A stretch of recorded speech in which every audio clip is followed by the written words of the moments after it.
Assalamualaikum warahmatullahi wabarakatuh. Pada kesempatan kali ini saya akan membahas tentang pengolahan data regresi berganda.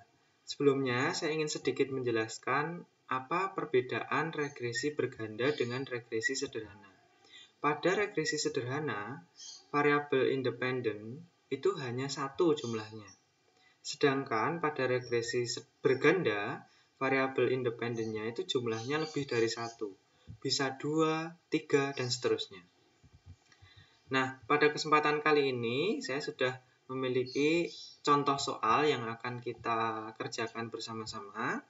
Suatu penelitian dilakukan untuk menguji dugaan bahwa biaya promosi kita beri kode X1 dan pendapatan konsumen kita beri kode X2 berpengaruh terhadap penjualan dengan kode Y.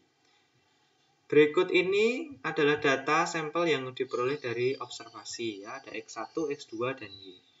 Kemudian kita diminta untuk membuat persamaan regresinya. Yang poin B, dengan alfa 5%, apakah dapat disimpulkan bahwa biaya promosi dan pendapatan konsumen berpengaruh terhadap penjualan? Nah, ini menggunakan uji T, uji parsial, sendiri-sendiri.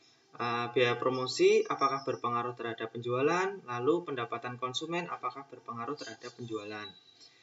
Lalu poin C, dengan alfa 5%, apakah dapat disimpulkan bahwa biaya promosi dan pendapatan konsumen dapat menjelaskan perubahan penjualan, atau dengan kata lain, pertanyaannya ini sama.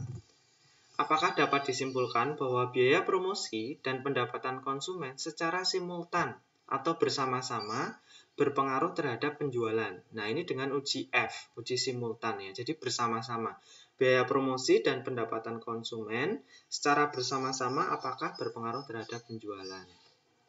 Kemudian yang poin D, tentukan besarnya variasi penjualan yang dapat dijelaskan oleh biaya promosi dan pendapatan konsumen. Nah, ini dengan melihat nilai R-square-nya.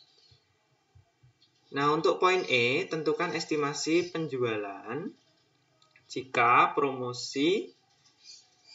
biaya promosi 20 dan pendapatan konsumen 30. Baik, langsung saja saya akan mengolah datanya menggunakan SPSS.